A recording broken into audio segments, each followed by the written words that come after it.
Lecture. चलो बेटा, अगला जो टॉपिक अभी हम लोग करेंगे दैट इज मेटालिक और नॉन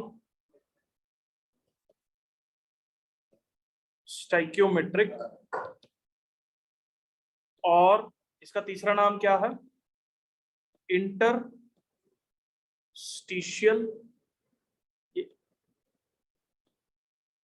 हैलाइड्स।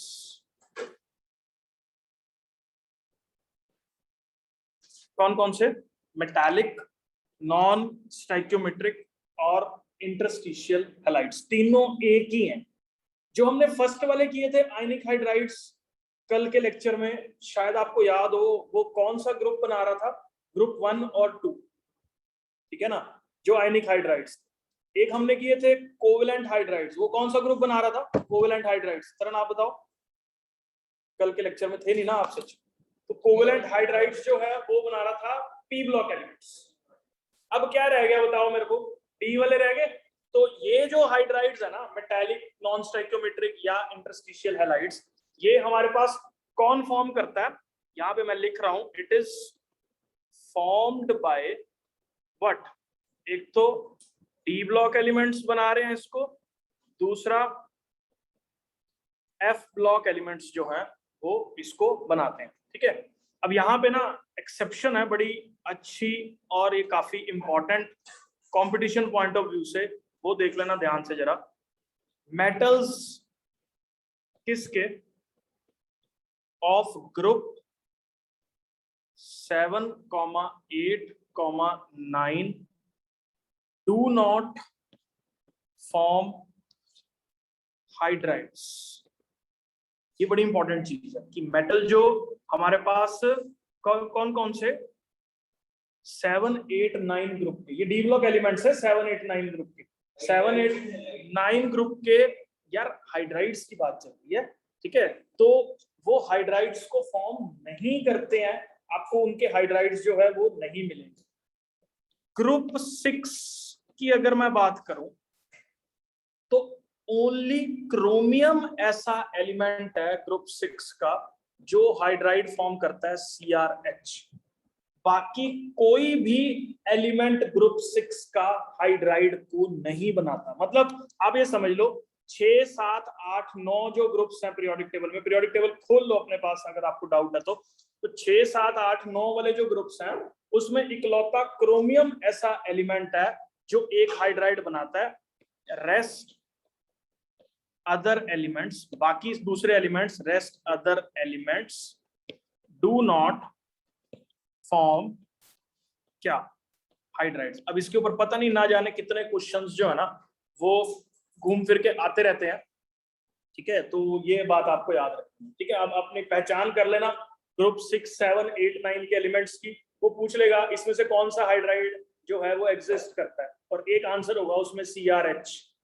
वहां पे आएगा ये वाला मल्टीपल चॉइस के अंदर क्वेश्चन। बात समझ गए मेरी? ठीक है ना, मतलब आपको दे देगा कि FeH है ये क्रोम। अब देखो ना, कर एक मिनट, मन फी कोनी, अब ये कौन सा ग्रुप है? ये ग्रुप है 6, 7, 8, 9। आयरन का हाइड्राइड नहीं होता, ये बात आप याद रखो। आयरन हाइड्राइड फॉर्म नहीं करता, मैंगनीज हाइड्राइड फॉर्म नहीं करता, कोबाल्ट हाइड्राइड फॉर्म नहीं करता। आयरन के नीचे जितने हैं कोई भी हाइड्राइड नहीं बना रहा, मैंगनीज के नीचे जितने हैं कोई भी हाइड्राइड नहीं बना रहा। सिर्फ क्रोमियम ऐसा इकलौता एलिमेंट है जो हाइड्राइड को फॉर्म करता है, बाकी कोई नहीं कर रहा। क्लियर हो गया ये वाला एक्सेप्शन जो है? 7, 8, 9 ग्रुप का कोई एलिमेंट जो है, हमने क्या 7, 8, 9 ग्रुप लिखा ना, 7, 8, 9 ग्रुप का कोई भी एलिमेंट जो है वो हमारे पास हाइड्राइड्स को फॉर्म नहीं कर रहा। उसके बाद एक और चीज है, क्योंकि ये जो डी ब्लॉक एलिमेंट्स और एफ ब्लॉक एलिमेंट्स है ना, इनके जो साइज वगैरह होते हैं ना बेटा, वो थोड़े से बड़े रहते हैं। बंद कर दो यार प्लीज ये ना, जिसकी वजह से साइज वगैरह बड़े रहते हैं, जिसकी वजह से क्या होता है देखो बेटा, इनके अंदर ना इंटरस्टिशियल स्पेसेस प्रेजेंट होते हैं, ये वाले, ठीक है। इन इंटरस्टिशियल स्पेसेस के अंदर अगर मैं हाई टेम्परेचर पे हीट कर रहा हूं तो हाइड्रोजन आके फिट हो जाती है। अगर मैं इन इंटरस्टिशियल स्पेसेस को हाई टेम्परेचर पे हीट कर रहा हूं तो हाइड्रोजन के जो एटम्स है वो यहाँ पे आके क्या हो जाते हैं, फिट हो जाते हैं और क्या फॉर्म कर लेते हैं, हाइड्राइड्स का फॉर्मेशन जो है वो कर लेते हैं। इसीलिए इनका जो नाम है, हम लोग देखो यहाँ पे क्या बोल रहे हैं, इंटरस्टिशियल हैलाइड्स इसको बोल देते हैं, क्योंकि इसके अंदर जो हाइड्रोजन एटम प्रेजेंट है वो वेकेंट साइट्स जो उसकी हैं एटम की, उसके अंदर जो है वो प्रेजेंट है, ठीक है, बाकी जगह पे वो प्रेजेंट नहीं होता। आई होप आपको ये क्लियर है, ठीक है। नेक्स्ट, इंटरस्टिशियल हाइड्राइड्स हम लोग इसको इसलिए बोलते हैं क्योंकि जो ये एटम्स है ना सारे डी ब्लॉक एलिमेंट्स के, आयरन हो गया, इनके एटम का साइज बहुत बड़ा है as compare to alkali metals. आप कंपेयर करो, क्योंकि हम लेफ्ट टू राइट मूव करते हैं तो साइज बड़ा होता है। साइज बड़ा होने की वजह से इनका इंटरस्टिशियल स्पेस बहुत ज्यादा है, मतलब दो एटम्स के बीच का स्पेस बहुत ज्यादा है। जब हम इसको हाइड्रोजन की प्रेजेंस में हीट करते हैं तो हाइड्रोजन के एटम्स आके इन प्लेसेस पे क्या कर जाते हैं, फिट हो जाते हैं, जो कि एक हाइड्राइड्स का फॉर्मेशन कर लेता है। इसीलिए इसको हम लोग क्या बोल देते हैं, इंटरस्टिशियल हाइड्राइड्स जो है वो बोल देते हैं, ठीक है। अब एक बड़ा इंटरेस्टिंग फैक्ट है, ये हाइड्राइड्स के अंदर जो है ये non stoichiometric hydrides.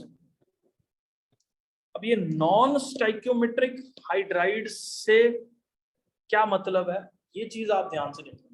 Non stoichiometric hydrides से मतलब ये है कि इनके जो हाइड्राइड्स के फॉर्मूलाज होते हैं ना, 2.87 YbH2.55 T, ये आपके लिए एकदम नई चीज है जो भी मैं बता रहा हूँ, 1.8। और जो हमारे पास लॉ ऑफ कांस्टेंट कॉम्पोजिशन है इसके अंदर, दैट डज नॉट होल्ड क्या, गुड। क्वेश्चन आता है कि ये 2.87 से मतलब क्या है, मतलब आइडियली या तो एक एटम होगा या दो एटम होंगे या 10 एटम होंगे, ठीक है ना। ये 2.87 फॉर्मूला जो है वो क्यों आया, पहले तो मैं नाम से बता दूं। स्टाइक्योमेट्रिक क्या होता है, जिसके अंदर एक फिक्स्ड नंबर जो है वो किसी एटम का प्रेजेंट होता है, जैसे Fe2O3, तो 2 और 3 उसकी स्टाइक्योमेट्री है, फिक्स्ड एक नंबर में प्रेजेंट है और इंटीग्रल नंबर है। नॉन स्टाइक्योमेट्रिक में ये फ्रैक्शन है। नॉन स्टाइक्योमेट्रिक में क्या है आप ये समझ लो, ये फ्रैक्शन है 2.87 2.55। क्वेश्चन आता है ये आता क्या है, आता कैसे। अब देखो, क्योंकि इनके एटम का साइज बड़ा, बहुत सारी हाइड्रोजन आके इनमें फिट हो जाती है। अब आप ये समझ लो कि पर एक लेंथेनम अगर मैं कंपेयर करूं तो इसके अंदर 2.87 हाइड्रोजन आके फिट होगी। कॉमन रेशियो निकाल लो, हो सकता है 100 लेंथेनम के पीछे 287 हाइड्रोजन आके फिट होगी अगर हम एक एटम की वो निकालें। तो जब इसका मॉलिक्यूलर, आप मेरी बात समझ रहे हो, मतलब 100 एंथेनम के बीच में 287 मतलब 287 हाइड्रोजन आके फिट हो गए, क्योंकि ये सारे इंटरस्टिशियल हैलाइड्स जो है वो बन रहे हैं, बीच में आके फिटिंग हो रही है, क्योंकि इंटरस्टिशियल स्पेसेस के अंदर ये हाइड्राइड्स जो है वो जा रहे हैं। तो 100 एटम के पीछे ये समझ में आ रहा है। देखो 1 रेशियो हमारे पास क्या है, 1 रेशियो 2.87 को लिख सकता हूँ 100 रेशियो 287, ठीक है ना। तो यहाँ पे एक एटम पीछे 2.87 हाइड्रोजन जो है वो हमारे पास प्रेजेंट है, ठीक है। तो इसकी कॉम्पोजिशन जो है वो कोई फिक्स्ड कॉम्पोजिशन नहीं है, ठीक है। तो इसलिए ये लॉ ऑफ कांस्टेंट कॉम्पोजिशन को होल्ड गुड नहीं करते। वो डिपेंड करता है कितने टेम्परेचर पे कितनी हाइड्रोजन उन स्पेसिस पे जाके फिट होगी है, उसके बेसिस पे जो है हम लोग मॉलिक्यूलर फॉर्मूला वगैरह क्या करते हैं इसका डिसाइड करते हैं। क्लियर हो गया बेटा ये, ठीक है। तीसरा लिखा हुआ है 1.5 से 1.8, हाँ मतलब ये डिपेंड करता है, वही मैं बता रहा हूँ ना कौन कौन सी कंडीशन है इसके ऊपर जिसपे ये रेशियो जो है वो डिपेंड करती है। आप अपने दिमाग में एक सिंपल बात बिठा दो, हाइड्राइड बन रहा है तो कितनी हाइड्रोजन डाल रहे हैं, कितना एलिवेटेड टेम्परेचर है और कितनी साइड्स पे जाके वो हाइड्रोजन ने वो वाला प्लेस ऑक्यूपाई किया, वो सारी एक केमिकल कंडीशन पे डिपेंड कर रहा है कि क्या फॉर्मूला जो है हम लोगों के पास फॉर्म होगा। क्लियर हो गया ये वाला पॉइंट। चलो नेक्स्ट, हाइड्रोजन टेम्परेचर और क्या बोला था, कंडीशंस में? क्या, एक तो टेम्परेचर हो गया, अमाउंट ऑफ हाइड्रोजन हो गया, और वो साइट का स्पेस कितना है। साइट का स्पेस मतलब जगह कितनी है उसके अंदर। तो बेटा देखो, बहुत सालों तक ना लोग यही सोचते रहे कि ये हाइड्राइड्स का ये कॉम्पोजिशन जो है वो हमारे पास किस तरीके से हो रहा है कि इन साइट्स पे आके हाइड्रोजन एटम जो है वो क्या हो रहा है, फिट हो रहा है। अब इसके ऊपर भी ना एक और एक्सेप्शन है, वो क्या, मैं लिख रहा हूं यहाँ पे, निकल, पैलेडियम, सीरियम और एक्टिनियम। ये जो हमारे पास एटम्स है ना, इनका जो हाइड्राइड का लैटिस है, लैटिस का मतलब इनके जो हाइड्राइड का क्रिस्टल है उसका जो ज्योमेट्री है that is same as that of parent atom. ध्यान से सुनना, ये बात बड़ी इंपॉर्टेंट चीज है जो मैं अभी डिस्कस कर रहा हूं, क्योंकि ये एक्सेप्शन है इसलिए ये इंपॉर्टेंट है। अब ये क्या एक्सेप्शन है, ध्यान से सुनना। अभी हम लोगों ने क्या बात करी कि इंटरस्टिशियल स्पेसेस पे आके हाइड्रोजन फिट हो जाएगा और वहां पे आके हाइड्रोजन जो है वो बैठ जाएगा, लेकिन इस तरीके की जो फिलॉसफी है वो सिर्फ निकल, पैलेडियम, सीरियम और एक्टिनियम के लिए वैलिड है, बाकी जगह नहीं। क्या मतलब कहने का कि जैसा निकल का क्रिस्टल है ना, उसकी ज्योमेट्री चेंज नहीं होती हाइड्राइड बनने के बाद, उसका लैटिस एज इट इज वैसा ही रहता है, बस उसके इंटरस्टिशियल साइड्स में एग्जैक्टली आके हाइड्रोजन जो है वो क्या हो जाती है, फिट हो जाती है। समझ में आ गया इतना। लेकिन इसके अलावा जितने दूसरे एलिमेंट्स हैं, कौन कौन से, डी ब्लॉक के और एफ ब्लॉक के, उनका हाइड्राइड बनने के बाद लैटिस का जो स्ट्रक्चर है वो चेंज हो जाता है। थोड़े बहुत वेरिएशन उनके स्ट्रक्चर्स के अंदर देखने को मिलते हैं, जिससे हमें ये पता लगता है कि इसने जो है वो इसके स्ट्रक्चर्स में या अपना उसके अंदर जब बॉन्ड का फॉर्मेशन हुआ तो उसके अंदर जो है लैटिस के अंदर या क्रिस्टल के अंदर जो है पेरेंट एटम से वेरिएशंस जो है वो आ जाते हैं। इसका मतलब सिंपली ऐसा नहीं हुआ कि हाइड्रोजन जाके खाली जगह पे बैठ गई, उसने ज्योमेट्री भी चेंज कर। इन केसेस में ज्योमेट्री चेंज नहीं हो रही, बाकी क्रिस्टल्स के केसेस में ज्योमेट्री चेंज हो रही है। अब देखो क्वेश्चन कैसे बनता है, एडवांस लेवल, ध्यान से सुनो। वो देगा nickel is a crystal having body centred cubic structure, कोई भी मतलब ऐसे नाम, ठीक है।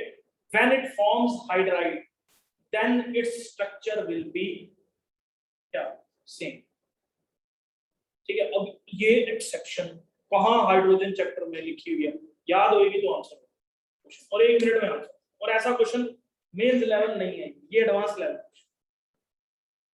ठीक है ना, क्योंकि एक्सेप्शन पे है। और इतना लेवल तक याद रख गया जो वो केमिस्ट्री बोर्ड गया अपनी, बस आप ये अपने दिमाग में डालो, फोकस ही आपको एक्सेप्शंस पे करना।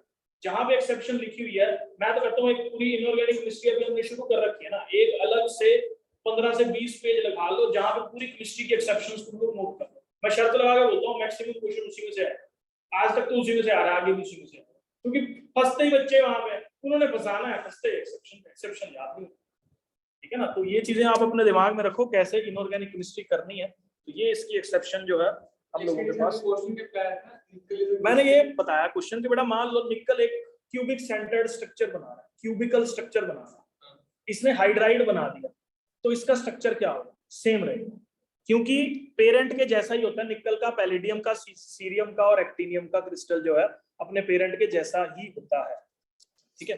नेक्स्ट, अब देखो अगला जो पॉइंट है इसका वो क्या है, इन एटम्स के अंदर जो है हाइड्रोजन एब्जॉर्ब करने की टेंडेंसी होती है।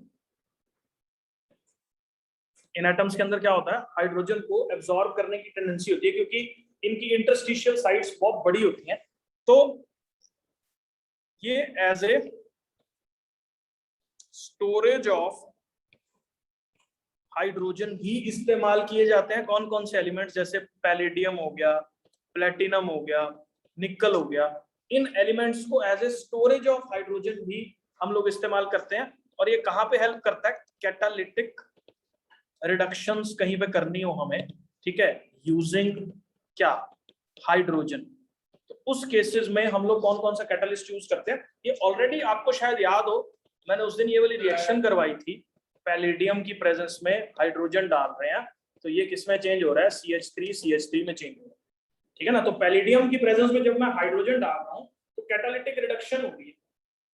कैटालिटिक रिडक्शन मतलब पैलेडियम क्या कर रहा है, एज ए स्टोरेज या as a source to store hydrogen, ठीक है, वो काम कर रहा है। और यहाँ पे क्या फॉर्म हो रहा है हमारे पास, CH3 सिंगल बॉन्ड CH3 का जो है वो फॉर्मेशन हम लोगों के पास यहाँ पे हो रहा है। ये वाला पॉइंट बेटा जी क्लियर है। उसके बाद बस चलो बेटा, अभी मैंने क्वेश्चन बताया, अभी मौलिक क्या पूछ रहा है कि हाइड्रोजन को स्टोर करने के लिए पैलेडियम और निकल को ही क्यों यूज करते हैं।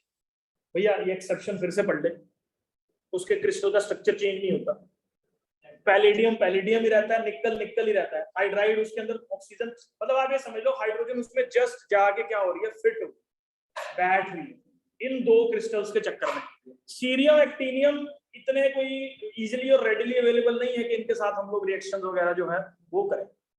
अभी बेटा हम लोग क्या बात कर रहे हैं कि निकल का पैलेडियम का स्ट्रक्चर नहीं बदलता, तो हाइड्राइड बना लो या उसमें से हाइड्रोजन निकाल लो, उस क्रिस्टल ने वैसे का वैसे ही रहना है।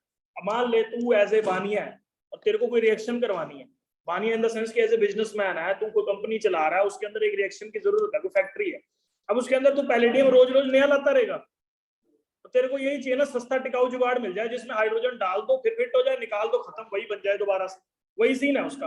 हाइड्रोजन डाल दोगे तो भी उसने वैसा ही रहना है, हाइड्रोजन निकाल लोगे तो भी वैसा ही रहना है, रीयूजेबल है वो एलिमेंट जो है। तो बार बार उसमें हाइड्रोजन भर के उसकी रिएक्शन करवा दो, फिर हाइड्रोजन निकाल दो, उस क्रिस्टल का कुछ नहीं बिगड़ना।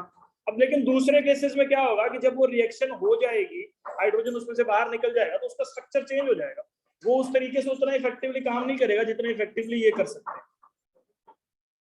क्लियर होगी ये चीज। आपने पहले बताया था फिजिकल प्रॉपर्टीज में ना कि जो पैलेडियम है वो एक ऐसा मेटल है जो अपने से 1000 गुना ज्यादा अपने सरफेस के ऊपर हाइड्रोजन को एब्सॉर्ब कर देता है, ठीक है। नेक्स्ट, अभी बेटा जी हाइड्राइड्स का टॉपिक मैंने एक भी चीज नहीं छोड़ी, आज हम लोग अभी दोबारा करेंगे वाटर। ये मैं बता दूं, ये PYQ सारे कवर है इसमें IIT JEE के, ठीक है। जितनी एक्सेप्शंस आज तक पेपर में आ रखी हैं, इस वाली कॉपी के अंदर मैंने एक भी वर्ड ऐसा हाइड्रोजन का तुम्हें कहीं पे भी नहीं मिलेगा जो इसमें ना हो, मतलब ये जो अभी मैं लिख रहा हूँ उसके अंदर ना हो, आज तक तो नहीं हुआ, मतलब मैंने सारा कवर करा हुआ, मैंने बड़ी तसल्ली से बनाया हुआ ये वाले चैप्टर के जो नोट्स हैं, ठीक है। चलो नेक्स्ट है बेटा आगे वाटर। वाटर का जो फॉर्मूला है वो हम लोगों के पास क्या है, H2O, ठीक है। अगर मैं ह्यूमन बॉडी की बात करूं तो बेटा ह्यूमन बॉडी के अंदर जो है वो 65% क्या प्रेजेंट होता है, वाटर प्रेजेंट होता है। और सम प्लांट्स, कुछ ऐसे प्लांट्स हमारे पास अवेलेबल हैं जहां पे 95% तक क्या प्रेजेंट होता है, वाटर प्रेजेंट होता है। मतलब ये एक बहुत ज्यादा इसेंशियल कंपोनेंट है लिविंग बीइंग्स का जो वाटर है। अगर मैं इसकी फिजिकल प्रॉपर्टीज की बात करूं तो ये मेरे को लगता है डेली लाइफ का प्रोडक्ट है, सबको पता है क्या है, कलरलेस है, ठीक है, टेस्टलेस है, ऑर्डरलेस है, ना इसकी स्मेल है, ठीक है। और अगर ये थिक लेयर्स में प्रेजेंट होता है ना तो ये ब्लू टिंज देता है, जैसे समुद्र में देखा होगा आपने, समुद्र का जो वाटर है जो बहुत ज्यादा थिक लेयर में प्रेजेंट है हमें ब्लू दिखता है, ठीक है ना। तो थिक लेयर्स के अंदर वाटर की प्रॉपर्टी है क्या कि ब्लू टिंज जो है वो हम लोगों को, मतलब ब्लू शेड जो है वो प्रोवाइड करता है। मेल्टिंग पॉइंट कितना है इसका, 0 डिग्री सेल्सियस। बॉइलिंग पॉइंट कितना है इसका, 100 डिग्री सेल्सियस जो है बॉइलिंग पॉइंट है। उसके बाद ये मॉलिक्यूल जो है वो पोलर, ठीक है।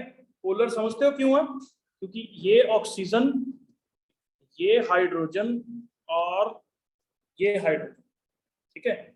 इसका स्ट्रक्चर हम लोग ऑलरेडी पढ़ चुके हैं, इसके ऊपर 2 लोन पेयर प्रेजेंट है और ये बॉन्ड एंगल किसके बराबर है, 104.5 डिग्री के बराबर जो है ये इसका बॉन्ड एंगल है। ये कौन सा बॉन्ड बना रहा है? दोनों के दोनों जो है हम लोगों के पास सिग्मा बॉन्ड है, sp3 हाइब्रिडाइज्ड मॉलिक्यूल है। तो इसके ऊपर क्या है? लोन पेयर है, ठीक है। और पोलर मॉलिक्यूल होने की वजह से, क्योंकि ऑक्सीजन की इलेक्ट्रोनेगेटिविटी ज्यादा है, तो इसकी डाइपोल मोमेंट जो है वो इस तरफ को शिफ्टेड रहती है। मतलब चार्जेस जो है वो इस पे क्या रहते हैं? पार्शियल पॉजिटिव, और इसके ऊपर क्या रहता है? Partial negative. इसके ऊपर भी क्या रहता है? Partial positive. ठीक है, ये सारी बातें क्लियर होगी इसके स्ट्रक्चर से रिलेटेड, ठीक है। क्योंकि ऑक्सीजन की इलेक्ट्रोनेगेटिविटी बहुत ज्यादा होने की वजह से ऑक्सीजन इलेक्ट्रॉन्स को अपनी तरफ क्या कर देता है? खींच के जो है वो रखता है। तो हाँ, और ये क्या है हमारे पास? तभी बोलते हैं केमिकल बॉन्डिंग इनऑर्गेनिक केमिस्ट्री का बेस है, और पीरियोडिसिटी वाला चैप्टर इनऑर्गेनिक केमिस्ट्री का बेस है, जो हमने ऑलरेडी सारा कर लिया हुआ है। तो ये क्या है हमारे पास? पोलर सॉल्वेंट है, ठीक है। बहुत सारे ऐसे पोलर मॉलिक्यूल्स को अपने अंदर डिसॉल्व करने की कैपेबिलिटी जो है ये रखता है। बहुत अच्छा सॉल्वेंट है। और क्या करें? डिस्टिल्ड फॉर्म के अंदर कंडक्ट नहीं करता, लेकिन रेन वाटर हो गया या बाकी चीजें होगी जिसके अंदर आयंस वगैरह प्रेजेंट होते हैं, तो उस केस में ये वाटर जो है वो क्या करता है? चीजों को कंडक्ट करता है, ठीक है। तो आई होप ये जो है तुम लोगों को क्लियर है।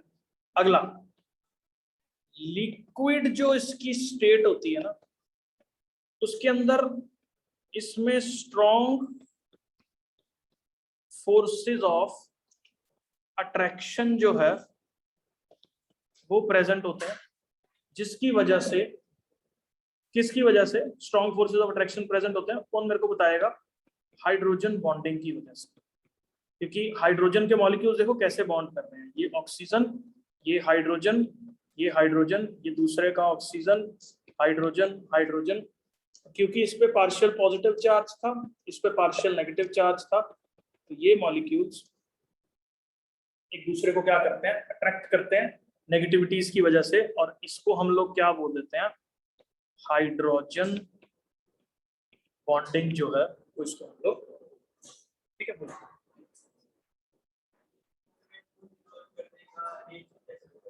सॉल्वेंट को डिसॉल्व करने का रिएक्शन कैसे करता है? मतलब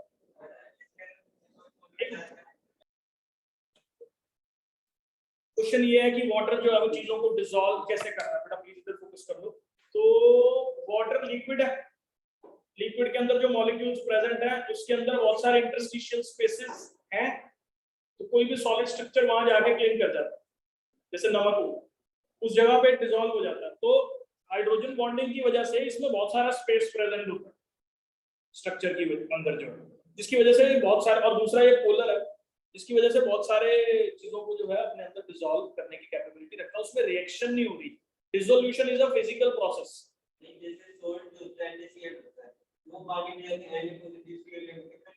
हाँ, अब देखो पानी का एक ना टर्म होती है, ये तुम लोग अगले साल पढ़ोगे, ये कॉन्सेप्ट होता है। अभी ये क्वेश्चन आया कि मान लो NaCl है, ठीक है, वाटर डाला इसके अंदर, तो ये किस में ब्रेक कर रहा है? Na पॉजिटिव में ब्रेक कर रहा है, और किस में ब्रेक कर रहा है? Cl नेगेटिव में ब्रेक कर रहा है। वाटर की एक टर्म होती है जिसको हम लोग बोलते हैं डाई इलेक्ट्रिक कांस्टेंट, के बोलते हैं इसको। इसकी वैल्यू 80 है, और ये बहुत ज्यादा हाई वैल्यू। क्वेश्चन आता है डाई इलेक्ट्रिक कांस्टेंट, अगले साल जो तुम बड़े प्यार से पढ़ने वाले हो। ये होता क्या है डाई इलेक्ट्रिक कांस्टेंट जो है? जब भी हम किसी आयनिक कंपाउंड को वाटर के अंदर डिसॉल्व करते हैं, तो वाटर जो है उस आयनिक कंपाउंड के अंदर से चार्जेस को सेपरेट कर देता है। क्या कारण है इसका? इसको समझ लो, थोड़ा सा आइडिया दे देता हूं। इसके ऊपर पार्शियल नेगेटिव चार्ज की जो क्वालिटी होती है ना, वो बहुत ज्यादा होती है, और इसकी इलेक्ट्रोनेगेटिविटी भी बहुत ज्यादा है, जिसकी वजह से क्या करता है ये? NaCl के अंदर से Na को बहुत ज्यादा अपनी तरफ अट्रैक्ट कर लेता है, जिससे NaCl को छोड़ देता है। नहीं समझे? तो Na अलग हो गया, Cl अलग हो गया, तो हमारे पास NaCl जो है वो फॉर्म हो जाता है। दूसरा, अगर आप डाउट है क्या आपको? बोलो। जैसे Na पॉजिटिव और Cl नेगेटिव है, टूट गया तो फिर भी हमें नमक का टेस्ट क्यों आता है?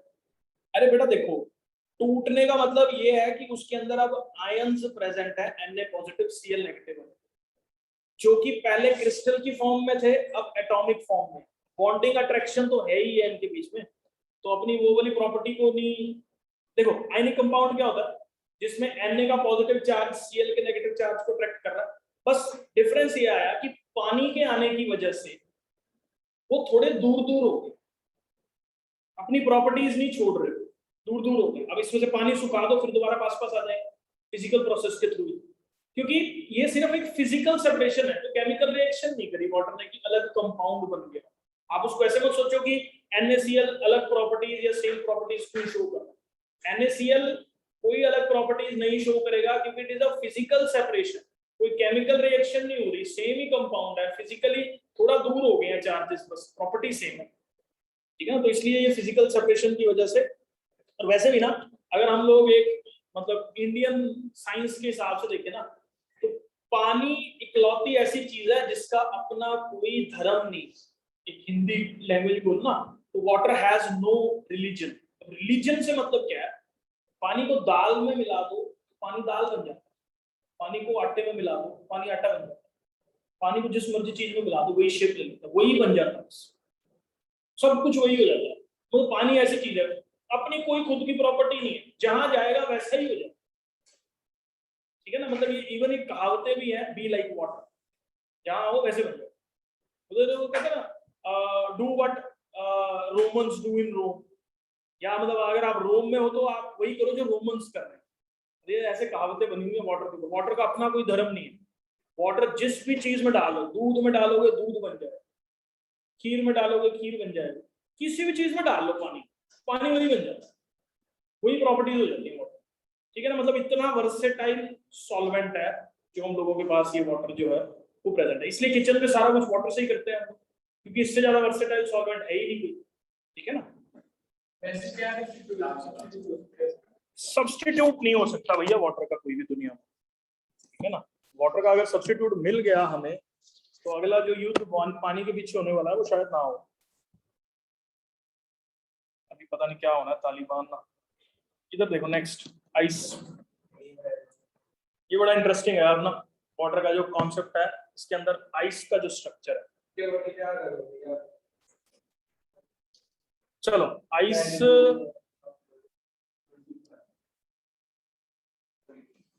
बस भाई आइस जो है बेटा, दैट इज क्रिस्टलाइन फॉर्म किसकी, ऑफ वाटर की। मतलब वाटर को जमा दिया तो क्रिस्टलाइन फॉर्म जो है ये बन जाती है। अब ना मैं इसका स्ट्रक्चर समझा रहा हूं, पहले आपको वो ध्यान से देख लेना। देखो ऑक्सीजन हाइड्रोजन, एग्जैक्टली ऐसे ही बनाना है, 104 का एंगल है। उसके बाद यहां बनाया मैंने हाइड्रोजन ऑक्सीजन हाइड्रोजन, फिर उसके बाद यहां बनाया मैंने हाइड्रोजन ऑक्सीजन हाइड्रोजन, ठीक है। एक बार मैं सारे बना लूं फिर मैं आपको समझाता हूँ। एक मैंने यहां बनाया ऑक्सीजन हाइड्रोजन हाइड्रोजन, एग्जैक्टली ऐसे बनाना एक बार। अभी एकदम मत शुरू करना इसको, नहीं तो गलत हो जाएगा आपका। ऑक्सीजन हाइड्रोजन हाइड्रोजन, ठीक है। और एक लास्ट मॉलिक्यूल है यहाँ पे इस तरह से, O H और H। ये ना स्ट्रक्चर है किस चीज का, आइस का। पहले देखो ये स्ट्रक्चर है क्या, ये हाइड्रोजन बॉन्ड, ये हाइड्रोजन बॉन्ड, ये हाइड्रोजन बॉन्ड, ये हाइड्रोजन बॉन्ड, ये हाइड्रोजन बॉन्ड और ये hydrogen bond.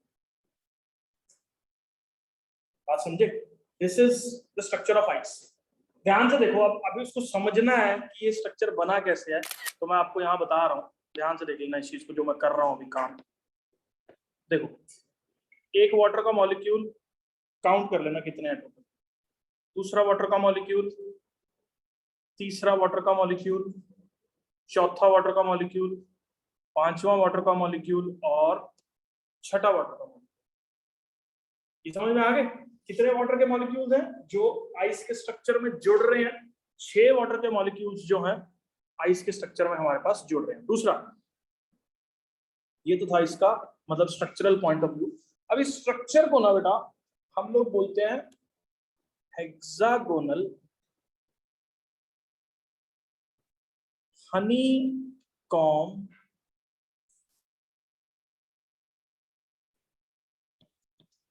Structure. Hexagonal honeycomb structure जो है वो इसको हम लोग बोल देते हैं। ठीक है, तो अब इसका फंडा क्या है? जब वाटर फ्रीज करता है तो वॉल्यूम इंक्रीज करता है। जब वाटर फ्रीज करता है तो वॉल्यूम इंक्रीज क्यों करता है? क्योंकि वाटर में सिंपल हाइड्रोजन बॉन्डिंग प्रेजेंट है। इस तरह से आइस के अंदर एक स्पेशल हाइड्रोजन बॉन्डिंग प्रेजेंट है जिसमें 6 वाटर के मॉलिक्यूल्स एक दूसरे का हाथ पकड़ के खड़े हुए और बीच में गोलदारा बना लिया और बीच वाला सारा स्पेस क्या होगा? खाली। अब बीच वाला सारा स्पेस खाली होने की वजह से वॉल्यूम बहुत ज्यादा बढ़ जाएगा। वॉल्यूम बहुत ज्यादा बढ़ जाएगा तो डेंसिटी क्या होता है? Mass upon volume. तो डेंसिटी क्या कर जाएगी? डिक्रीज कर जाएगी। इसीलिए ice is less denser then water, इसीलिए पानी के ऊपर तैरती है।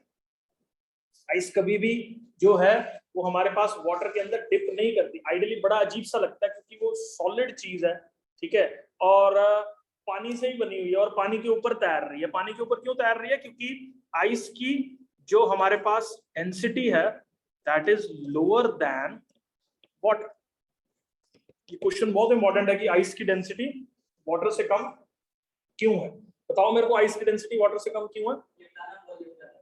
वॉल्यूम ज्यादा इसलिए है बेटा, 6 वाटर के मॉलिक्यूल्स एक दूसरे का हाथ पकड़ के गोल दायरे में खड़े होंगे और बीच में खाली है। ये this is the empty space. ये इतना सारा एम्प्टी स्पेस आने की वजह से वॉल्यूम बढ़ गया। नहीं समझे? वॉल्यूम बढ़ जाएगा तो मेरे को बताओ क्या होगा? वॉल्यूम अगर इंक्रीज कर गया तो डेंसिटी कम हो जाएगी। अब जो हल्की चीज है वो पानी के ऊपर तैरेगी जिसकी डेंसिटी कम है। ये तो लॉ ऑफ फ्लोटेशन है हम लोगों के पास कि जिसकी डेंसिटी जो है हम लोगों के पास कम होती है वो जो है पानी के ऊपर तैरता है। ठीक है, इसलिए वाटर जो है इसकी ना बड़ी इंटरेस्टिंग एप्लीकेशन है। बताइए, कभी किसी ने जिंदगी में डल लेक वगैरह देखी हो या कोई भी लेक देखी हो जो ऊपर से जम जाती है? ठीक है, पानी जम जाता है सर्दियों के अंदर लेक्स के ऊपर। अब मैं ना वो वाला कॉन्सेप्ट समझा रहा हूँ, बड़ा इंटरेस्टिंग फैक्ट है, एनसीईआरटी में गिवन नहीं है लेकिन फैक्ट इंटरेस्टिंग है इसलिए बता रहा हूँ। ये मान लो पानी है और इसके अंदर क्या हो रहा है? मछलियां तैर। ठीक है, ये मैं आप इसको बस ऐसे इमेजिन कर लो कि ये जो मछलियां हैं इस पानी के अंदर तैर। सर्दियां, ये तालाब था हिमाचल के अंदर कहीं पे था जहां बहुत ठंड पड़ती है, तो तालाब जम जाता है ऊपर से। क्वेश्चन ये आता है तालाब जम गया तो क्या सारी मछलियां मर गई? तो अगर जमा हुआ तालाब है तो मछली तैरेगी कैसे? हाँ ना ना, इतनी छोटी थोड़ी होती है मछली के एटम थिन स्पेसेस के अंदर जाके।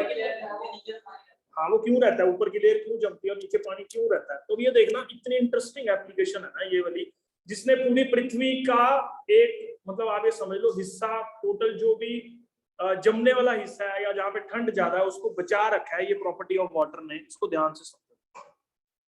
बाहर टेम्परेचर लोअर होता जा रहा है, समझो इसको बात। बाहर टेम्परेचर क्या, ठंड बढ़ती जा रही है। मतलब गर्मियों से सर्दियों की तरफ हम लोग मूव करते हैं। एज ए स्टोरी तुम लोग इसको समझो, ठंड बढ़ती जा रही है, ठंड बढ़ती जा रही है। आप एक चीज याद रखो, water is a poor conductor of heat. मान लो एक साइड पे वाटर पड़ा है, दूसरी साइड पे अगर आग लगी हुई है तो हीट आप तक नहीं पहुंचेगी। इतना कोई ज्यादा तगड़ा कंडक्टर जो है वो वाटर नहीं है, पुअर कंडक्टर माना जाता है वाटर हीट का। ठीक है, बहुत ज्यादा गुड कंडक्टर ऑफ हीट नहीं है। अब जैसे टेम्परेचर बढ़ रहा है तो क्या हो रहा है? बाहर वाली लेयर का टेम्परेचर मान लो 0 डिग्री सेल्सियस, बाहर वाली लेयर जो वाटर की।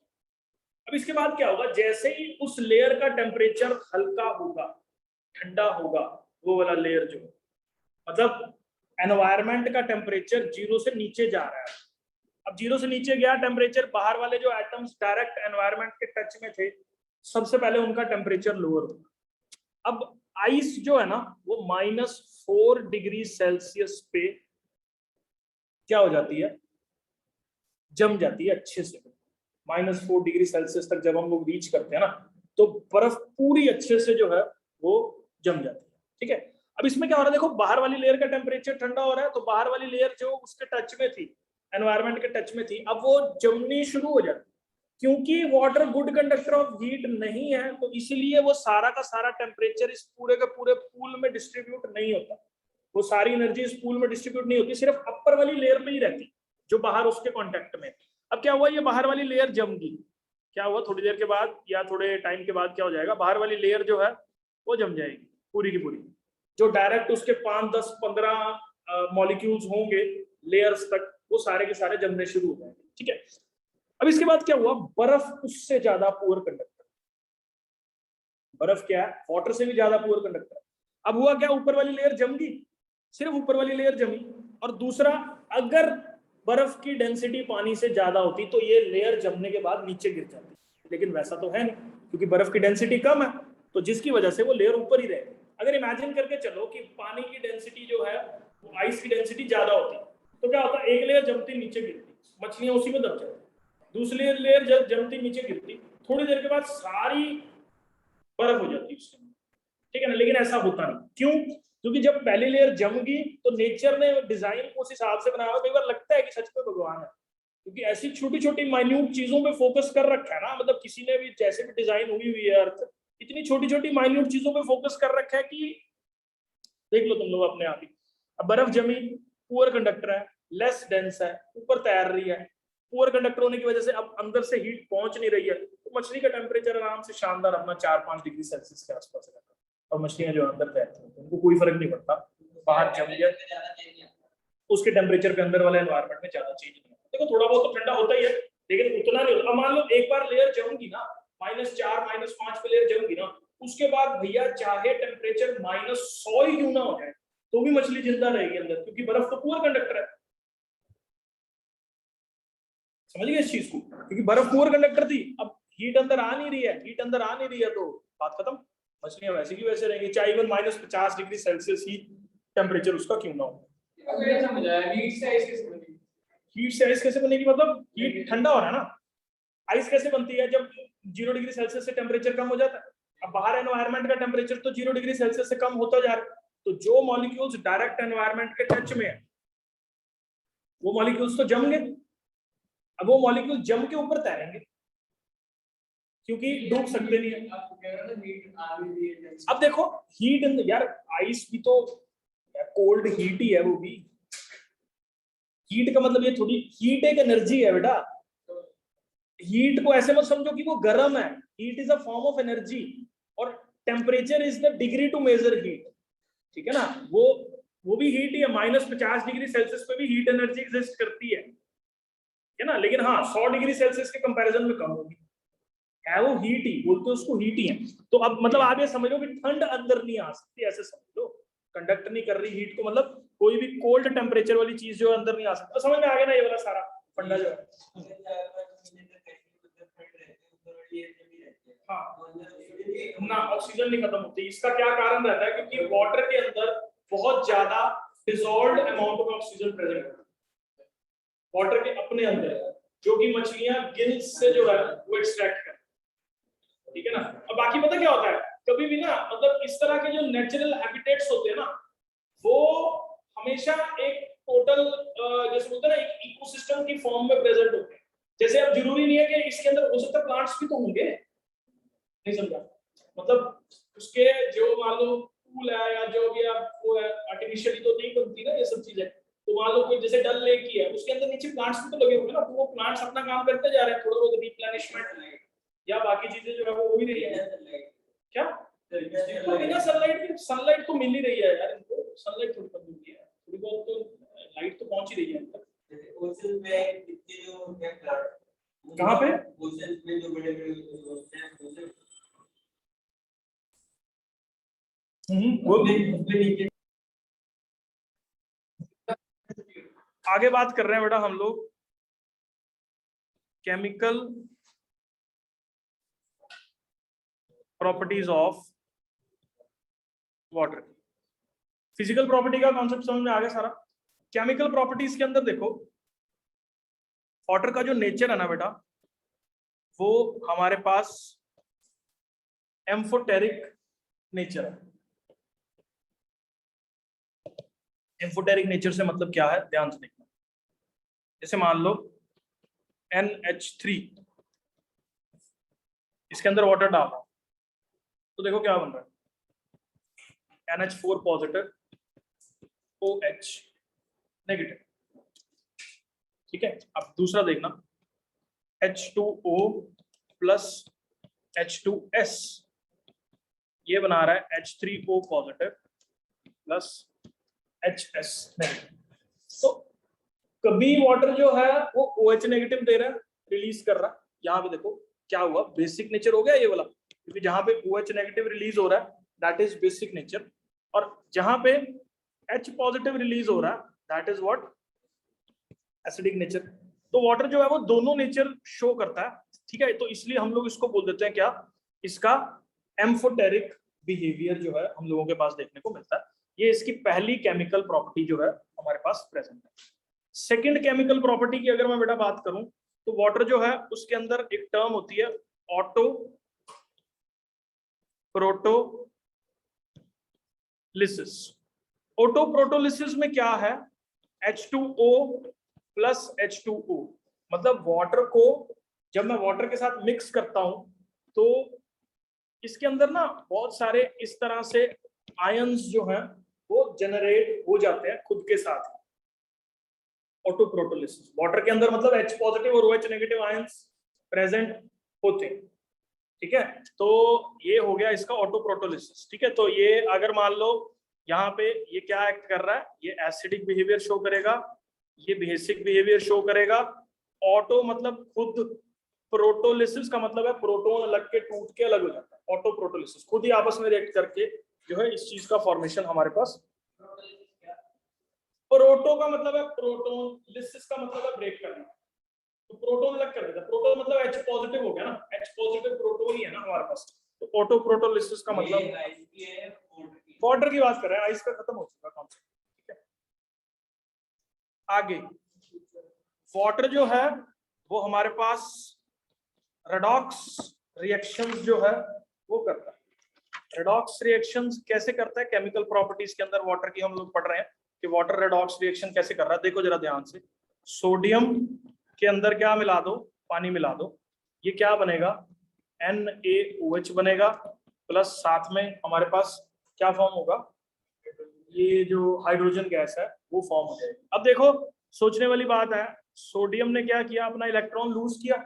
इलेक्ट्रॉन को लूज करना क्या होता है, ऑक्सीडेशन होता है, और इसने क्या किया, इलेक्ट्रॉन को गेन किया। ठीक है, या ऑक्सीजन को लूज किया, तो ये क्या हो गया, रिडक्शन हो गया। तो इसलिए ये कौन सी रिएक्शन हम लोगों के पास यहाँ पे हो रही है, ये रेडॉक्स रिएक्शन, जिस रिएक्शन के अंदर रिडक्शन और ऑक्सीडेशन दोनों हम लोगों के पास होते हैं, वो रिएक्शन कौन सी होती है हम लोगों के पास, एक रेडॉक्स रिएक्शन वाली कैटेगरी के अंदर जो है वो चली जाती है। आई होप ये क्लियर है। ठीक है, नेक्स्ट इसका एक और एग्जांपल मैं यहाँ पे लिख रहा हूँ, जैसे कैल्शियम हो गया, उसको वाटर के अंदर डालो, क्या बनेगा, CaOH ट्वाइस प्लस हाइड्रोजन। ये भी सेम कैटेगरी के अंदर लाई करने वाली रिएक्शन है।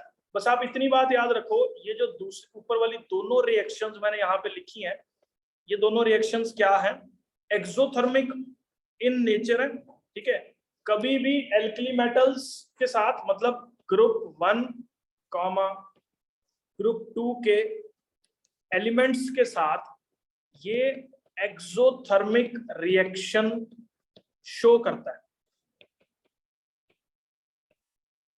ठीक है, क्या बोला मैंने, ग्रुप 1 और ग्रुप 2 के एलिमेंट्स के साथ ये जो है एक्सोथर्मिक रिएक्शन शो करता है। आपको ना शायद याद होगा पिछले साल हम लोगों ने ये पढ़ा था, इस चीज को क्या पढ़ा था पिछले साल हम लोगों ने, कि ये calcium starts floating on the surface of the water, why, magnesium starts floating on the surface of the water, why, क्योंकि जो हाइड्रोजन गैस रिलीज हो रही होती है वो बबल की फॉर्म में जो है कैल्शियम को सराउंड कर लेती है, और कैल्शियम सराउंड होने के बाद वो बुलबुला सा पानी के ऊपर उठ जाता है, और जिसकी वजह से पूरा का पूरा बुलबुला जो है वो पानी के ऊपर आ जाता है। तो कैल्शियम क्या कर जाता है, फ्लोट कर जाता है सरफेस पे। ऐसी मैग्नीशियम, मान लो हम छोटे छोटे मैग्नीशियम के और कैल्शियम के पाउडर करके पीस पानी में डालें, उससे क्या होगा बेटा, हाइड्रोजन गैस रिलीज होगी। अब पानी में बुलबुला निकल रहा है, बुलबुले के ऊपर बहुत सारा हाइड्रोजन जब रिलीज हो रहा है तो उसमें कैल्शियम और मैग्नीशियम फिट हो जाएगा, ऊपर ही आगे तैरने लग जाएगा। तो इसलिए कैल्शियम और मैग्नीशियम जो है, ये कौन कौन सी एलिमेंट्स जो है वो फ्लोट करते हैं। फ्लोटिंग कैरेक्टरिस्टिक जो है वो हम लोगों के पास किसकी रहती है, एक कैल्शियम की रहती है और दूसरी किसकी रहती है, यहाँ पे मैग्नीशियम की जो है वो रहती है। ठीक है, इसके बाद वाटर की प्रॉपर्टीज के अंदर ये भी हम लोग पढ़ चुके हैं। एल्यूमिनियम जो है वो स्टीम से रिएक्ट करके क्या बनाता है, Al2O3 बनाता है, लास्ट ईयर वाली रिएक्शन है। और आयरन के साथ स्टीम से रिएक्ट करके क्या बनाता है, Fe3O4 का फॉर्मेशन जो है ये कर रहा है। ये रिएक्शन किसके साथ हो रही है, स्टीम के साथ। ठीक है, जितना ज्यादा रिएक्टिव मेटल होगा, अब ये बात आप ध्यान से समझना, पता नहीं आपको याद है पिछले साल में कि नहीं। एलिमेंट है सोडियम और पोटाशियम, ये कोल्ड वाटर से भी रिएक्ट कर जाते हैं। ठीक है, हाँ, थर्ड चैप्टर में था। उसके बाद एलिमेंट है कैल्शियम, ये नॉर्मल वाटर से रिएक्ट करता है। मैग्नीशियम वार्म वाटर से रिएक्ट करता है, मैग्नीशियम जो है हम लोगों के पास। ठीक है, मतलब गर्म पानी से जो है वो रिएक्ट कर रहा है। और इसके नीचे वाले जो है ना, जैसे जिंक हो गया, आयरन हो गया, एल्यूमिनियम हो गया, ये नॉर्मल पानी से रिएक्ट नहीं करते। ये किससे रिएक्ट करते हैं हमारे पास, ये स्टीम से रिएक्ट करते हैं। स्टीम से रिएक्ट करके ये क्या बना रहे हैं ये मैंने बता दिया। अब दूसरी चीज आप एक और याद रखो, लेड हो, कॉपर हो, सिल्वर हो, गोल्ड हो, नो रिएक्शन। पानी के साथ जो है ये कोई भी रिएक्शन को हमारे पास ये शो नहीं करते हैं। ये तो सारी कहानी थी किसकी, मेटल्स की। किसके साथ रिएक्शन, किसके साथ, वाटर के साथ। करें आगे एक और टॉपिक, नॉन मेटल्स की रिएक्शन देखते हैं। नॉन मेटल की रिएक्शन किसके साथ देख रहे हैं, वाटर के साथ देख रहे हैं कि वाटर जो है वो हमारे पास नॉन मेटल्स के साथ जो है वो किस तरीके से हमारे पास रिएक्ट कर रहा है। तो देखो इसके अंदर क्या है, फ्लोरीन का एक एग्जांपल ले रहा हूं बेटा, मैं एक एग्जांपल ले रहा हूं फ्लोरीन का। फ्लोरीन को अगर आप वाटर में डालोगे तो हमारे पास क्या फॉर्म हो रहा है, HF अलग निकल रहा है और ऑक्सीजन जो है वो हम लोगों के पास अलग है। ठीक है, ये वाटर कोल्ड से भी रिएक्ट कर जाता है क्योंकि ये भी बहुत रिएक्टिव है, फ्लोरीन भी जो है। सिमिलरली H2O, ये भी इवन कोल्ड वाटर से रिएक्ट कर जाता है, सेम बनाएगा HCl, लेकिन यहां अलग बनता है HClO। यहाँ पे किस चीज का फॉर्मेशन हो रहा है हमारे पास, HClO का फॉर्मेशन जो है वो हो रहा है। फिर डिफरेंस बता रहा हूं, छोटी छोटी एक्सेप्शन ही होती हैं याद करने में। फ्लोरीन वाटर से रिएक्ट करके ऑक्सीजन गैस रिलीज करता है, लेकिन जो हम लोगों के पास क्लोरीन है वो क्या बना रहा है, HClO का फॉर्मेशन जो है वो हमारे पास कर रहा है। इसको हम लोग क्या बोलते हैं, हाइपोक्लोरस एसिड। ये नाम याद रखो इसका, हाइपोक्लोरस एसिड जो है ये हम लोगों के पास होता है। क्या करते हैं यार, ठीक है, इसका ना मैं स्ट्रक्चर बता देता हूं आपको। ये यूजुअली कैसा रहता है, ये HCl डबल बॉन्ड 2, ये कुछ इस तरीके का। ये नॉन मेटल के साथ वाटर की जनरल रिएक्शन क्या है, जनरल रिएक्शन वही तो बता रहा हूं मैं, यहाँ पे एसिड का फॉर्मेशन होगा। ठीक है ना, नॉन मेटल्स के साथ अगर मैं वाटर को रिएक्ट करवा रहा हूँ तो एसिड्स का formation, HF acid, HCl acid है, HF भी जो है हाइड्रोजन फ्लोराइड बेटा। ठीक है, और उसके बाद देखो अगर मैं नॉन मेटल के ऑक्साइड से आपके साथ बात करूं, जैसे कार्बन डाइऑक्साइड हो गया, सल्फर डाइऑक्साइड हो गया, इनसे अगर मैं वाटर को रिएक्ट करवा रहा हूं, यार ये तो ना मेरे को लगता है क्लास 10th वाला काम है सारा। H2CO3 बनाएगा, H2SO3 बनाएगा। इससे ये पता लगता है कि जो नॉन मेटल के ऑक्साइड होते हैं वो कौन सी नेचर रखने वाले होते हैं। हम लोगों के पास एक एसिडिक नेचर रखने वाले ऑक्साइड जो है ये रहते हैं। ऐसी देख लो, अगर मैं बात करूं किसकी, मेटल ऑक्साइड की, हाँ उनके साथ बस यही बनता है इसमें, एसिड्स का फॉर्मेशन हो रहा है, जिससे ये पता लगता है नॉन मेटल ऑक्साइड जो है वो एसिडिक नेचर के हमारे पास रहते हैं। अब देखो मेटल ऑक्साइड्स क्या है, Na2O प्लस H2O क्या बना रहा है, NaOH बना रहा है, ठीक है। उसके बाद CaO प्लस H2O हमारे पास क्या बनाते हैं, CaOH ट्वाइस बनाते हैं। ये क्या फॉर्म कर रहे हैं, बेस फॉर्म कर रहे हैं। यार मुझे लगता है इन रिएक्शंस पे मैं फोकस नहीं कर रहा, ये बहुत सिंपल बचपन से शुरू हो जाती हैं रिएक्शंस। Na2O H2O NaOH बना रहा है, CaO H2O CaOH ट्वाइस बना रहा है, ठीक है। तो इससे ये पता लगता है कि जो मेटल के ऑक्साइड्स हैं वो हमारे पास कौन सी नेचर रखने वाले ऑक्साइड्स जो है वो रहते हैं हमारे पास, ये बेसिक नेचर रखने वाले ऑक्साइड जो है ये हमारे पास होते हैं। इसके बाद नेक्स्ट प्रॉपर्टी है हमारे पास एक्शन ऑन हाइड्राइड्स। मतलब अगर मैं हाइड्राइड्स को रिएक्ट करवाऊं, CaH2 को क्या बोलते हैं, क्या नाम है इसका, याद है किसी को, हाइड्रोलिथ बोलते हैं इसको, ठीक बोल रहे हो। ये है CaOH ट्वाइस प्लस हाइड्रोजन। तो यहाँ पे देख लो, ये जो हाइड्राइड्स होते हैं ना, ये सोर्स ऑफ हाइड्रोजन का काम कर रहे हैं। देखो बड़ी इंटरेस्टिंग रिएक्शन, CaH2 लिया हमने, ठीक है, और वाटर उसके साथ जो है वो क्या कर दिया, मिक्स कर दिया। CH2 में वाटर मिक्स करा तो 1 मोल CH2 हमारे पास 2 मोल हाइड्रोजन रिलीज कर रहा है पानी डालने के बाद। तो ये as a source of hydrogen काम कर रहा है। मतलब मान लो किसी जगह पे मेरे को हाइड्रोजन गैस प्रोड्यूस करनी है ना, तो मैं पानी में हाइड्रोलिथ फेंक देता हूँ, हाइड्रोजन निकल आएगी उसके अंदर से। पानी के अंदर हाइड्रोलिथ फेंक दो, हाइड्रोजन का प्रोडक्शन जो है आपने कर लिया। थोड़ा सा हाइड्रोलिथ लगेगा, हाइड्रोजन खूब सारी जो है 2 मोल निकल रहे हैं। 2 मोल मतलब एक, अगर आपने कैल्शियम क्लोराइड का मोल ले लिया, मतलब कितने ग्राम ले लिया, एक मोल अगर हमने ले लिया, ये वाला 1 मोल ले लिया, मतलब 42 ग्राम सिर्फ ये ले लो, आपके पास 44.6 लीटर जो है या 44.8 लीटर जो है वो हमारे पास हाइड्रोजन के निकल आएंगे। क्योंकि 1 मोल हाइड्रोजन का जो वॉल्यूम होता है वो 22.7 लीटर होता है 1 मोल का। मतलब इतनी सी 42 ग्राम डालने से आपके पास 44-45 लीटर जो हाइड्रोजन गैस है वो प्रोड्यूस हो जाएगी, ठीक है। तो ये as a source of hydrogen जो है वो काम करते हैं, ध्यान से देखते हैं। अगला कॉन्सेप्ट जो है एक्शन, अगर मैं वाटर का करूं किस पे, ऑन कार्बाइड्स। अब ये कार्बाइड्स क्या होते हैं, CaC2, इसको बोलते हैं कैल्शियम कार्बाइड, CaC2, ठीक है।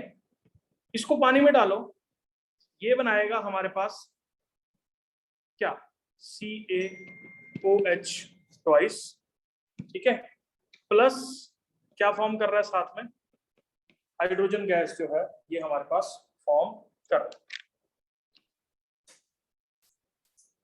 हाइड्रोजन गैस का फॉर्मेशन हम लोगों के पास यहाँ पे इसका हो गया, ठीक है। दूसरा एक और है, ये इसको बोलते हैं एल्यूमिनियम कार्बाइड। इसके अंदर अगर आप वाटर डालोगे तो ये क्या बन रहा है, AlOH थ्राइस प्लस CH4। ये बेटा ये हमने ना गलत लिख दी रिएक्शन, मुझे लगता है जल्दी में ना। ये CaOH ट्वाइस बन रहा है और यहाँ पे क्या फॉर्म हो रहा है, C2H2 जो है वो फॉर्म हो रहा है। ये इस जगह बता रहा हूँ, कौन बताएगा C2H2 क्या होता है। ये यार हमने न्यूमेरिकल किया था फर्स्ट चैप्टर के अंदर, एसिटाइलिन। ये है क्या, इथाइन है, ठीक है, एसिटाइलिन इसको बोलते हैं। और CH4 हमारे पास क्या है, मीथेन। CH4 क्या है हम लोगों के पास, मीथेन, ठीक है। तू तो सुन नहीं रहा क्या, ठीक है, सोया पड़ा ऐसे मुंडी ला रहे, ठीक है।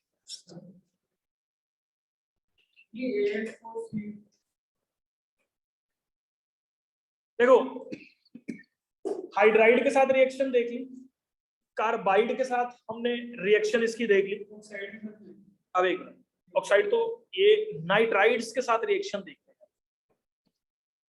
नाइट्राइड्स के साथ क्या रिएक्शन है बेटा, देख लेना, Mg3N2 plus 6H2O gives MgOH twice plus 2NH3। देखो कार्बाइड के केस में CH4 निकल रहा है, नाइट्राइड के केस में NH3 निकल रहा है, जो उसकी वैलेंसी है वो साथ में रिलीज हो रहा है, ठीक है, हम लोगों के पास। तो हाइड्राइड्स के केस में हाइड्रोजन गैस जो है वो यहाँ पे हमारे पास रिलीज होगी। तो मैग्नीशियम नाइट्राइड को वाटर में डालोगे आप तो हमारे पास ये रिएक्शन जो है वो हो जाएगी। एक और है इसकी, वो है फॉस्फाइड्स के साथ क्या फॉर्म कर रहा है, Ca3P2 प्लस वाटर, ये बनाएगा CaOH ट्वाइस प्लस, बोलना जरा गेस करो क्या बनेगा, PH3। फॉस्फाइड्स के साथ PH3, नाइट्राइड्स के साथ NH3, ठीक है। तो ये हमारे पास यहाँ पे फॉर्म हो जाते हैं। लास्ट रिएक्शन मैं लिख रहा हूं अभी, कौन से वाली रिएक्शन है ये, फोटो सिंथेसिस वाली रिएक्शन है। ये तुमने शायद पढ़ा होगा, कार्बन डाइऑक्साइड और पानी को मिला के C6H12O6 plus H2O plus O2 का फॉर्मेशन जो है वो हम लोगों के पास हो जाता है।